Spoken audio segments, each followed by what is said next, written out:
नमस्कार। नेपाल टेलिभिजन समाचारमा स्वागत छ। म श्वेता सिन्हा र म देवी सापकोटा। सुरुमा प्रमुख समाचार। कोरोना विरुद्धको खोप ल्याएर नागरिकलाई उपलब्ध गराउन सरकार लागि परेको अर्थमन्त्रीको भनाई। सबै नागरिकलाई खोप निशुल्क उपलब्ध गराइने दाबी। नेपालमा कोरोना संक्रमणबाट थप 16 जनाको मृत्यु। कुल मृतक संख्या 1765। विगत 24 घण्टामा 782 संक्रमित थपिए।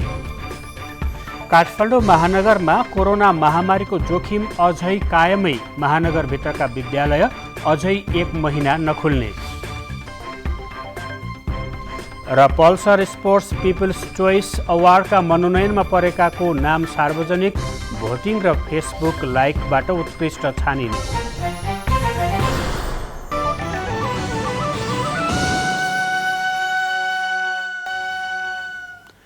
समाचार अब विस्तारमा। कोभिड-19 विरुद्धको खोप आयात गरेर नेपाली नागरिकलाई उपलब्ध गराउन स्रोतको अभाव हुन नदिइने अर्थमन्त्री विष्णुप्रसाद पौडेलले स्पष्ट पार्नु भएको छ।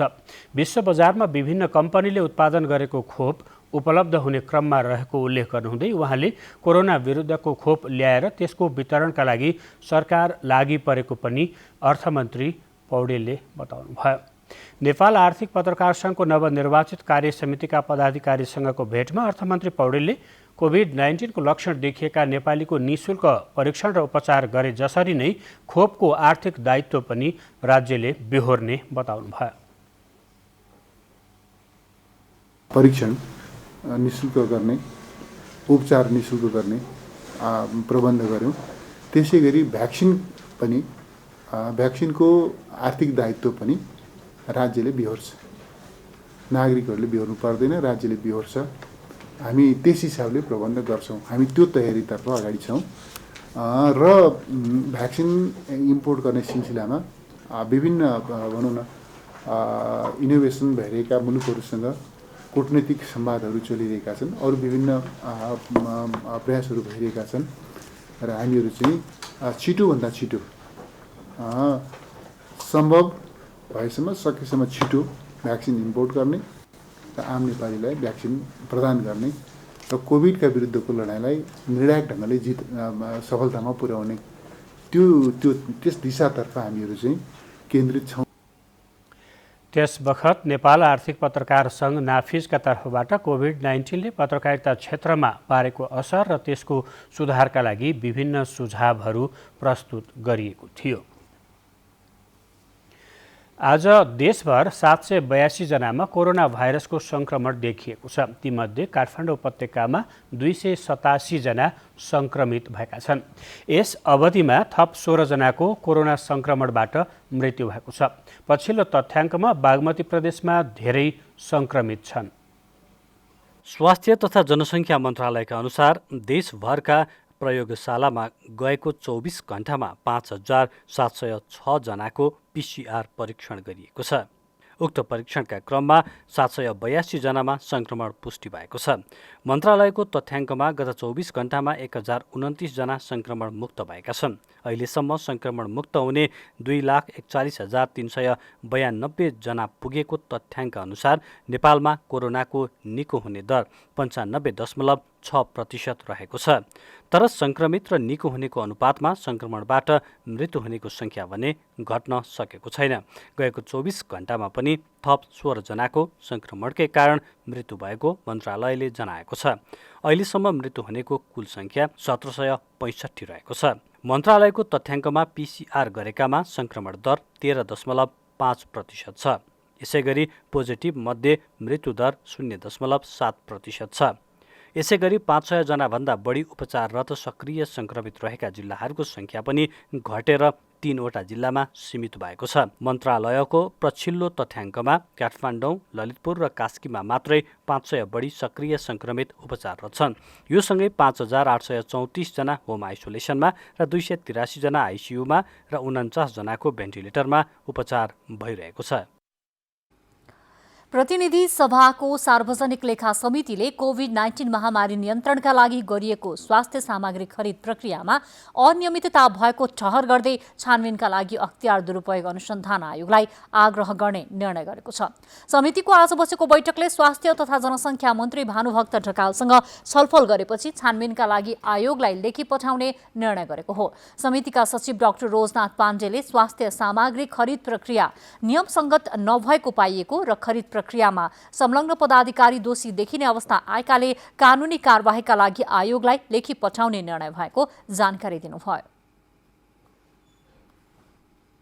समिति के निष्कर्षमा पुग्यो भने यो प्रक्रिया, यो जुन खरिद प्रक्रिया चाहिँ पूर्ण रूपमा यो खरिद प्रक्रिया चाहिँ नियमसङ्गत नभएको कारणले र यसमा चाहिँ विभिन्न पदाधिकारीहरू जो संलग्न हुनुहुन्छ उहाँहरू चाहिँ दोषी हुनुहुन्छ, दोषी करार गर्ने अवस्था सिर्जना भएको हुनाले यसको थप छानबिन गरेर को दोषी हुनुहुन्छ, कसले चाहिँ यसमा अनियमितता गर्नुभएको छ त्यो कुराहरू पहिचान गरेर कानुनी कारबाही गर्नको लागि अख्तियार दुरुपयोग अनुसन्धान आयोगलाई चाहिँ लेखी पठाउने गरी निर्णय भएको छ। यस्तै खरिदमा संलग्न विज्ञ स्वास्थ्य सल्लाहकारलाई खरिद प्रक्रियामा संलग्न गराउने आधार पेश गर्न नसकेको र खरिद ऐनमा व्यवस्था भएको मूल्याङ्कन समितिको कुनै भूमिका नदेखिएको पाइएको समितिले जनाएको छ। बैठकमा स्वास्थ्य मन्त्री ढकालले स्वास्थ्य सामग्री खरिदमा अनियमितता भएको देखिए आफू कारबाही भोग्न तयार रहेको बताउनु भएको थियो। हामीले जुन अग्नि कम्पनीसँग सम्झौता गर्यौँ त्यो सम्झौता गरेर राज्यको कोषबाट अहिलेसम्म त्यसलाई एक पैसा पनि उपलब्ध गराइएको छैन। राज्य कोषबाट पैसा नै उपलब्ध नभइकन त्यो भित्रको अनियमितता भयो भन्ने खालको विषयले त्यो विषयको बारेमा चाहिँ हाम्रो बुझाइ एकरूपतामा आयो भनेदेखि अझ सहज हुन्छ भन्ने मलाई लाग्छ। विश्वभर कोरोना महामारीको प्रभाव हुँदा स्वास्थ्य सामग्री खरिदमा केही महँगो परेको उहाँको भनाइ थियो। यसैबीच प्रतिनिधि सभा अन्तर्गतकै राज्य व्यवस्था समितिले म्याग्दीको प्रहरी हिरासतमा रहेका गजेन्द्र पुनको मृत्युको कारण छानबिन गर्न गृह मन्त्रालयलाई निर्देशन दिएको छ। समितिको आज बसेको बैठकमा गृहमन्त्री रामबहादुर थापाबादसँग घटनाका बारेमा जानकारी लिँदै मृतकका परिवारलाई आवश्यक राहतको व्यवस्था गर्न निर्देशन दिएको समिति सभापति शशि श्रेष्ठले जानकारी दिनुभयो। बैठकमा गृहमन्त्री थापाले म्याग्दीको प्रहरी हिरासतमा रहेका गजेन्द्र पुनको उपचारका क्रममा मृत्यु भएको बताउनुभयो। सांसदहरूले प्रहरी हिरासतमा रहेका पुनको मृत्युको विषयमा प्रश्न राखेपछि गृहमन्त्री थापाले कारागारबाट उपचारका लागि पश्चिमाञ्चल क्षेत्रीय अस्पतालमा ल्याउँदा मृत्यु भएको बताउनु भएको हो। उहाँले घटनाका विषयमा छानबिन गर्ने प्रतिबद्धता पनि जनाउनु भयो।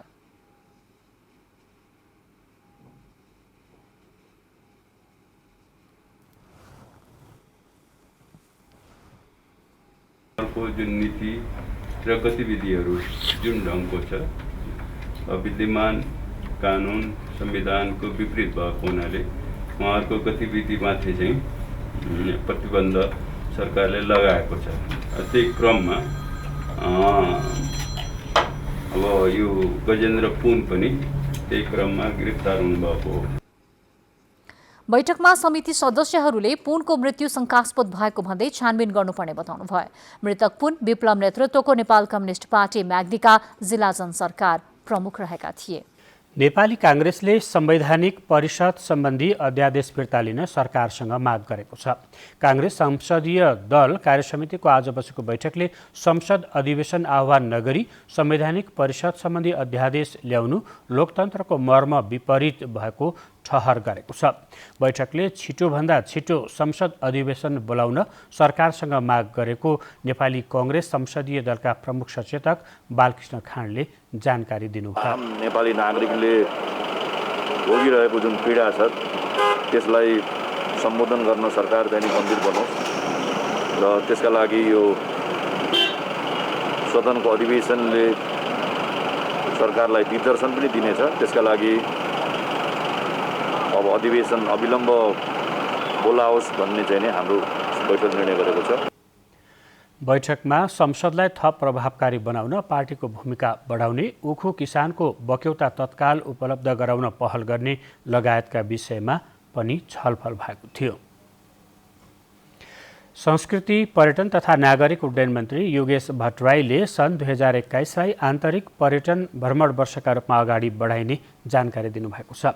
निजामती कर्मचारीको आधिकारिक ट्रेड युनियन केन्द्रीय कार्य समितिले आयोजना गरेको पर्यटनमा कोभिड-19 को प्रभाव र भावी कार्यदिशा विषयक कार्यक्रमलाई सम्बोधन गर्दै उहाँले पर्यटन क्षेत्रमा कोभिड-19 को महामारीको असर परेको उल्लेख गर्नुभयो। उहाँले कोरोना भाइरस विरुद्धको खोप प्रयोगमा आउन सुरु भएको भन्दै अझै 1 वर्ष ठूलो मात्रामा विदेशी पर्यटक आइहाल्ने अवस्था नरहेको र यो समयमा नेपालको पर्यटन बजारलाई मर्न नदिने आन्तरिक पर्यटन प्रवर्धन गर्नु आवश्यक भएको बताउनुभयो।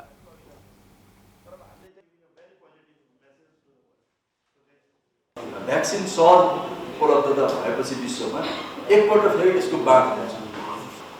44,000 पर्यटक बस्न सक्ने होटल क्यापासिटी छ आज हामीसँग भने भोलि बाँध फुटेर आयो भने 44,000 थाम्छ कम्पनी 1 लाख चाहिएला।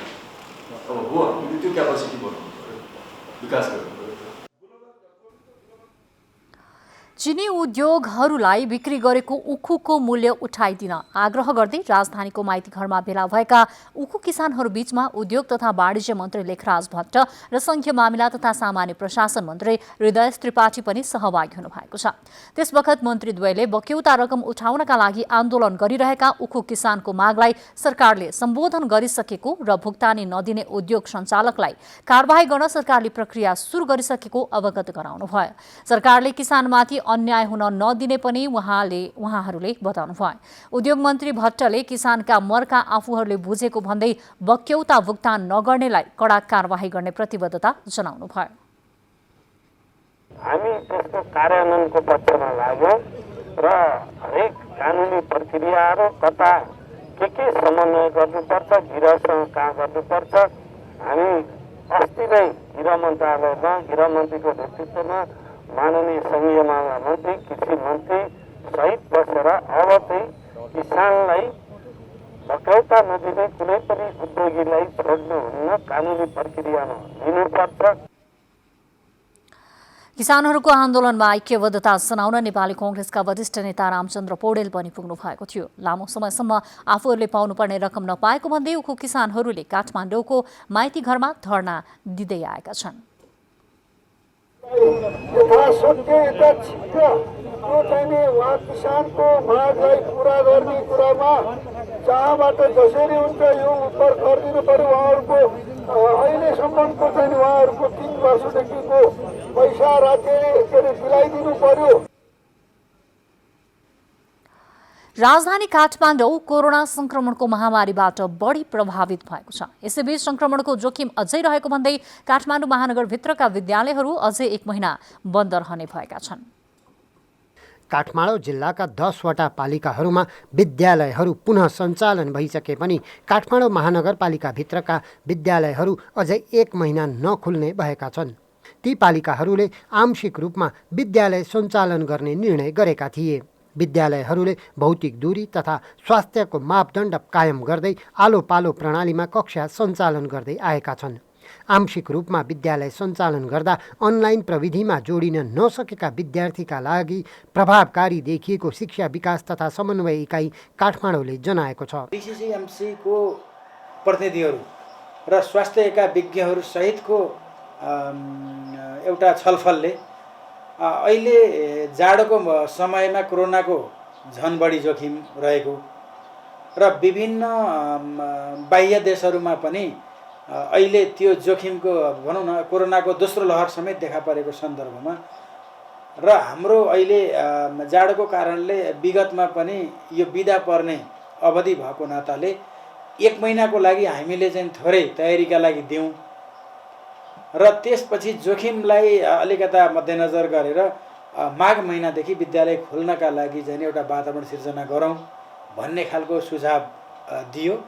हाल काठमाडौँ महानगरपालिकामा 93 वटा सामुदायिक र 642 वटा संस्थागत विद्यालय सञ्चालनमा छन्। ती विद्यालयहरूमा करिब 1,40,000 विद्यार्थी अध्ययन गर्छन्। विद्यालय सञ्चालन भएपछि कोभिड-19 को संक्रमण बढेको नपाइएकोले काठमाडौँ महानगरपालिकामा समेत विद्यालय सञ्चालन गर्नुपर्ने माग अभिभावकको छ। शिव पङ्गेनीका साथ रविचन्द्र पराजुली, नेपाल टेलिभिजन। उता गण्डकी प्रदेशको राजधानी रहेको कास्की जिल्लाका विद्यालयहरू भने आजबाट खुलेका छन्। स्वास्थ्य सतर्कता अपनाउनु पर्ने भन्दै दैनिक 4 घण्टाभन्दा बढी समय भने कक्षा सञ्चालन गर्न नपाउने नियम राखिएको छ। लामो समयदेखि बन्द रहेका पोखराका विद्यालयहरूमा आजदेखि पठन पाठन सुरु भएको छ। पोखरा महानगरपालिका शिक्षा महाशाखाबाट जारी गरिएको विद्यालय सञ्चालन ढाँचा 2077मा उल्लेखित स्वास्थ्य सम्बन्धी मापदण्ड अनुरूप कार्ययोजना बनाई नियमित सञ्चालन गर्न सूचना जारी गरिएपछि विद्यालयहरू सञ्चालनमा आएका हुन्। महानगरपालिकाभित्र रहेका 209वटा सरकारी, 173 निजी र 84वटा मन्टेश्वरी विद्यालयको भौतिक अवस्था र विद्यार्थीको सङ्ख्याका आधारमा विद्यार्थीहरूलाई एकै सिफ्टमा वा फरक फरक सिफ्ट बनाई कक्षा सञ्चालन गरिनेछ। पालो गरेर रुटिन बनाएर हामीले हप्तामा 2 दिन अथवा 3 दिन एउटा कक्षालाई पर्ने गरी दिनको 2.5 देखि 3 घण्टा अथवा बढीमा 4 घण्टा भन्दा बढी नराख्ने भन्ने निर्देशन पनि छ। आफू पनि सुरक्षित हुने, बच्चा बच्ची पनि सुरक्षित हुने हिसाबले हामीले विद्यालय सञ्चालन गर्न खोजिरहेका छौँ। भौतिक दूरी कायम गर्दा एउटै समयमा सबै कक्षा सञ्चालन गर्न सम्भव नभए फरक फरक दिनमा पढाउने, एउटा सिफ्टमा दैनिक 4 घण्टाभन्दा बढी समय कक्षा सञ्चालन गर्न नपाउने गरी सूचना जारी गरिएको पोखरा महानगरपालिका शिक्षा महाशाखा प्रमुख हेमप्रसाद आचार्यले बताउनु भएको छ। सबै प्रकारका स्टेक होल्डरहरू, शिक्षाका सम्बन्धित व्यक्तिहरूसँग चाहिँ अन्तर्क्रिया, छलफल, सुझावको आधारमा हामीले चलायौँ र यसमा चाहिँ धेरै प्रकारका विकल्पहरूलाई हामीले खुल्ला राखेका छौँ। कोभिड-19 को जोखिम कायमै रहेको र शैक्षिक सत्र सकिने लागेकोले हाल इन्टरनेटको पहुँच भएका केही विद्यालयहरूले अनलाइन कक्षा सञ्चालन गर्दै आएका भए पनि सबै क्षेत्रमा इन्टरनेटको पहुँच नभएकोले पठन पाठनमा सबै विद्यार्थीहरूको सहभागिता हुन नसकेको विद्यालयहरूले जनाएका छन्। परशुराम शर्मा, नेपाल टेलिभिजन, गण्डकी प्रदेश, कास्की, पोखरा। झापास्थित नेपाल भारत सीमा नाका खुलाउन स्थानीयले माग गरेका छन्। कोरोना महामारीका कारण लामो समय नाका बन्द हुँदा सीमावर्ती क्षेत्रको होटल, व्यवसाय, उद्योग, पर्यटन र यातायात व्यवसायीहरू मर्कामा परेकाले तत्काल आवश्यक व्यवस्था मिलाई सीमा नाका खोल्नुपर्ने स्थानीयले बताएका छन्। काकडभिट्टाका होटल व्यवसाय, ट्राभल सङ्घ, यातायात मजदुर, नागरिक समाज प्रतिनिधिहरूले बन्द नाका खोल्नुपर्ने प्लेकार्ड र ब्यानरसहित र्याली निकालेर सम्बन्धित निकायको ध्यानाकर्षण गराएका छन्। कोरोनाको सङ्क्रमणका कारण देशको पर्यटन गतिविधि यतिखेर प्राय ठप्पको अवस्थामा छ। यसै क्रममा काठमाडौँभित्रका नगरपालिकाहरूमा रहेका पर्यटकीय पूर्वाधारहरूको सुधारलाई गति दिन थालिएको छ। काठमाडौँलाई सुन्दर र पर्यटकीय क्षेत्र बनाई मुलुकको अर्थतन्त्रलाई टेवा दिने उद्देश्यसहित काठमाडौँको 3 थानामा भिराडिल खाइके साकुरा पार्क र कीर्तिपुर नगरपालिकालाई चन्द्रागिरी नगरपालिकासँग जोड्ने बल्खु पुलको निर्माण गरिँदैछ। निर्माणाधीन दुवै योजनाहरूको शहरी विकास मन्त्री कृष्णगोपाल श्रेष्ठ र भौतिक पूर्वाधार तथा यातायात मन्त्री वसन्त कुमार नेमाङले निरीक्षण गर्नुभएको छ। विदेशी पार्क जस्तै सुन्दर र मनमोहक रहेको 3 थानामा बनाइएको भिराडिल खाइके साकुरा पार्कलाई अझ सुन्दर बनाएर आन्तरिक एवं बाह्य पर्यटकको विकास गर्न निर्देशन दिँदै मन्त्री श्रेष्ठले पार्कलाई पर्यटकीय क्षेत्रका रूपमा विकास गर्नुपर्ने बताउनुभयो। यसले चाहिँ पर्यटन विकासमा पनि टेवा पुर्याउनेछ। यस्ता सबै खालको चाहिँ समग्रतामा चाहिँ यो भिराडिल खाइके साकुरा पार्क एउटा हेर्न लायकको एउटा चाहिँ नि विकासको एउटा चाहिँ नि मतलब चाहिँ स्वरूप हो। निरीक्षणकै क्रममा कीर्तिपुर नगरपालिका र चन्द्रागिरी नगरपालिका जोड्ने बल्खु पुलको सबै काम यसै वर्षभित्र सम्पन्न गर्ने लक्ष्यका साथ काम भइरहेको भौतिक पूर्वाधार तथा यातायात मन्त्री वसन्त कुमार नेमाङले बताउनुभयो। आजको प्रगति हेर्दाखेरि के भन्न सकिन्छ भन्दाखेरि 1 वर्षमा वा उपयुक्त छोटो समयमा पनि 2-4 करोडका यस्ता निर्माण कार्यहरू सम्पन्न हुन सक्छन् भन्ने कुराहरू अहिले निरीक्षण गर्दाखेरिमा यसको भौतिक प्रगतिले देखाएको छ।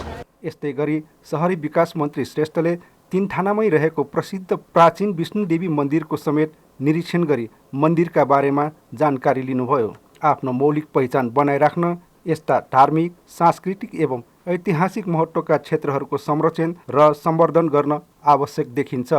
ईश्वर महर्जन, नेपाल टेलिभिजन, ललितपुर। चिसो बढेपछि बाजुराका उच्च पहाडी र हिमाली भेगमा बसोबास गर्ने स्थानीय जाडो छल्न बेसी झर्न सुरु गरेका छन्। चिसोका कारण लेकमा बस्न गाह्रो हुने भएपछि कोरोनाको कहरकै बीचमा पनि समुदाय, भेडा, च्याङ्ग्रा सहित औलतिर बसाई सर्न थालेका हुन्। बाजुराको उत्तरी क्षेत्रका बासिन्दा हिउँदयाममा चिसो छल्न हरेक वर्ष बसाई सर्ने गर्दछन्।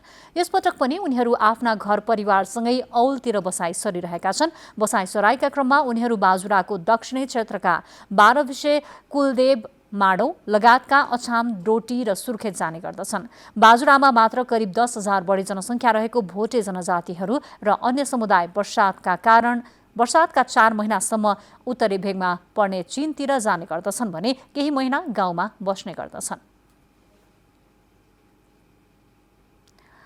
मोरङको बेलबारी नगरपालिकामा कोरोना भाइरसको त्रास क्रमशः कम हुँदै गएको छ। नगरपालिकाले संक्रमण नियन्त्रण र रोकथामका लागि नागरिक सचेतनाका कार्यक्रमलाई प्रभावकारी बनाएपछि त्रास कम हुँदै गएको हो। अहिले संक्रमणबाट नागरिकलाई जोगाउन नगरपालिकाले कस्तो नीति अवलम्बन गरेको छ त हेरौं कोरोना केयर।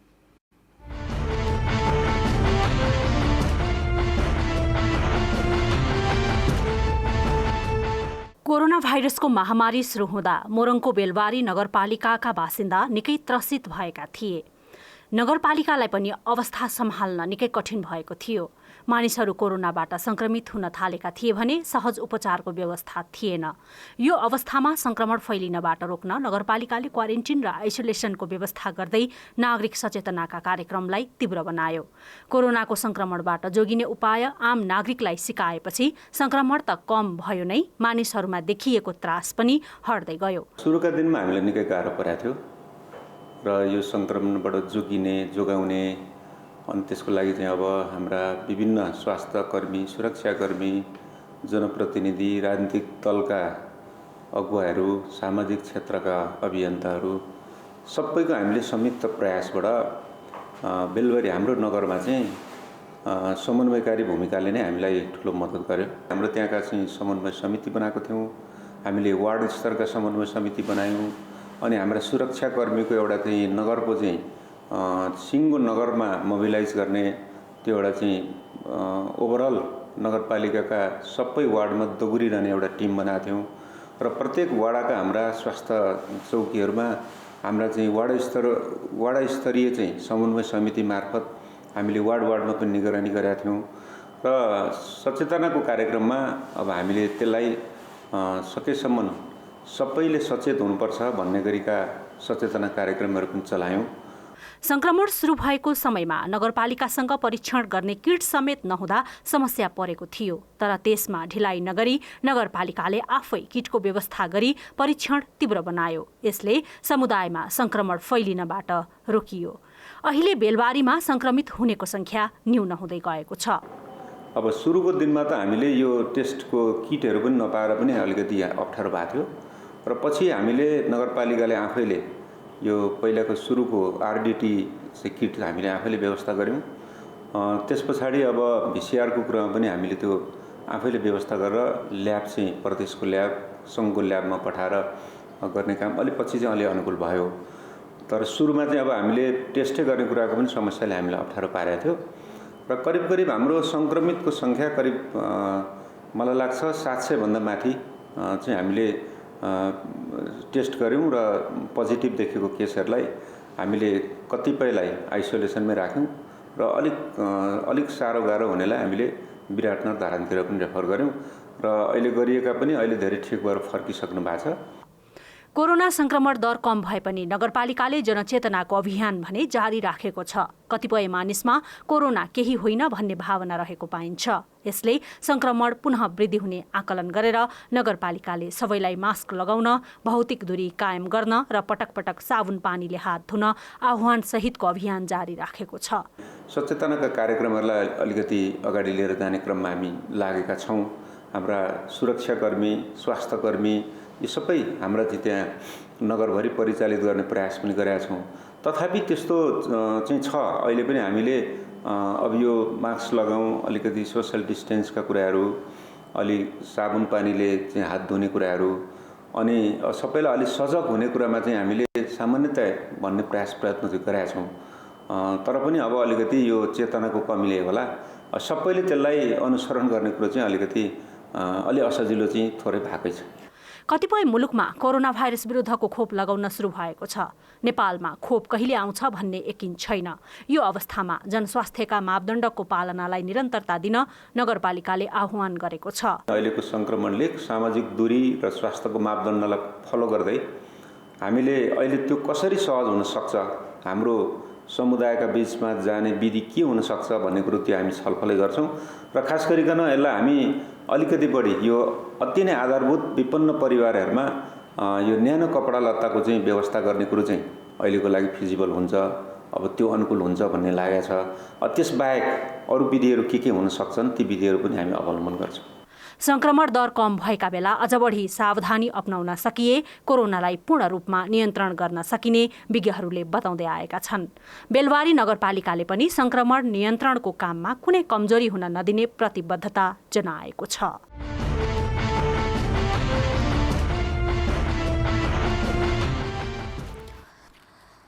अर्थमन्त्री विष्णुप्रसाद पौडेलले सूचना प्रविधि उद्योगको क्षेत्रमा गर्नुपर्ने नीतिगत सुधारका बारेमा छलफल गरी आवश्यक सुझावसहित छलफलमा आउन कम्प्युटर एसोसिएसन नेपाल क्यान महासंघलाई आग्रह गर्नुभएको छ। क्यान महासंघले आयोजना गरेको फर्स्ट इन्डस्ट्रिज गभर्मेन्ट डायलग कार्यक्रममा अर्थमन्त्री पौडेलले सूचना प्रविधिको क्षेत्रमा फड्को मार्ने गरी आवश्यक नीति र योजनासहित अगाडि बढ्न सरकार र निजी क्षेत्रले साझा संकल्प गरेर अगाडि बढ्नुपर्ने बताउनुभयो। कस्ता नीतिहरू लिनुपर्छ, कस्ता निर्णयहरू लिनुपर्छ र कार्यान्वयनका निमित्त के कस्ता सहजीकरण गर्नुपर्छ, कस्तो पहल कदमी लिनुपर्छ, यहाँले संस्थागत रूपमा व्यवस्थित सुझाव दिएर सुझाव तयार गर्नुहोस् र यहाँले दिनुहुने महत्त्वपूर्ण सुझाव सुन्न, ग्रहण गर्न, कार्यान्वयनका निम्ति अनुकूल आधार निर्माण गर्न तयार छ। सोही कार्यक्रममा सञ्चार तथा सूचना प्रविधि मन्त्री पार्वत गुरुङले नेपालको सूचना प्रविधिको क्षेत्रको विकास र डिजिटल नेपालको अवधारणा सार्थक बनाउन सूचना प्रविधिको लगानी सम्मेलन गरिने जानकारी दिनुभयो।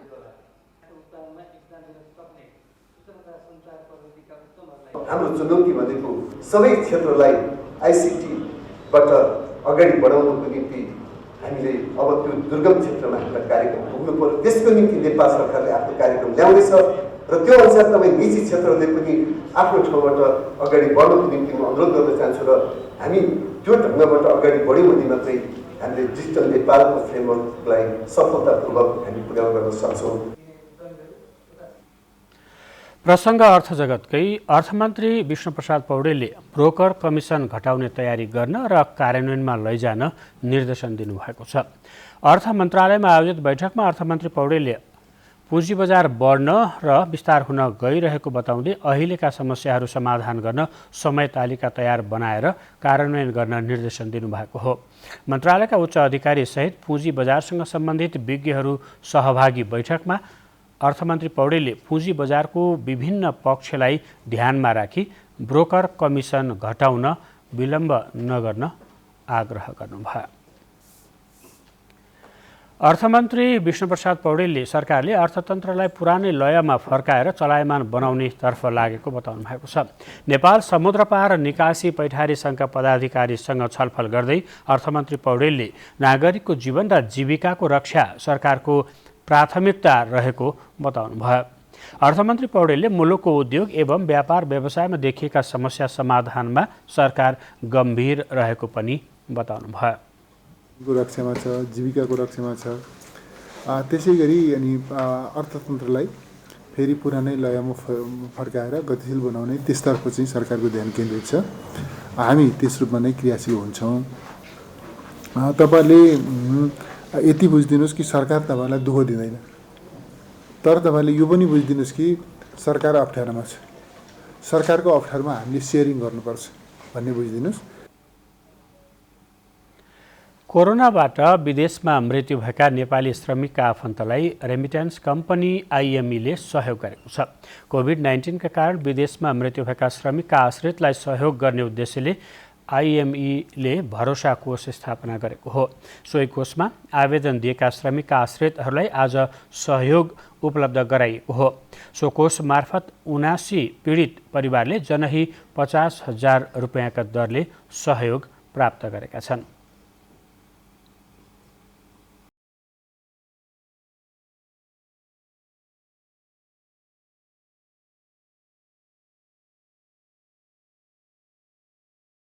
अन्त्यमा प्रमुख समाचार फेरि एकपटक।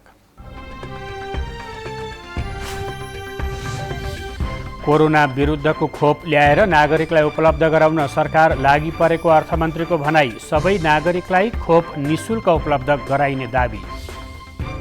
नेपालमा कोरोना संक्रमणबाट थप 16 जनाको मृत्यु। कुल मृतक संख्या 1765। विगत 24 घण्टामा 782 संक्रमित थपिए। काठमाडौँ महानगरमा कोरोना महामारीको जोखिम कायमै। महानगरभित्रका विद्यालय अझै 1 महिना नखुल्ने। र पल्सर स्पोर्ट्स पिपल्स चोइस अवार्डका मनोनयनमा परेकाहरूको नाम सार्वजनिक। भोटिङ र फेसबुक लाइकबाट उत्कृष्टहरू छानिने। समाचारको सिलसिला अहिलेलाई यति नै। बिदा दिनुहोस्। नमस्कार।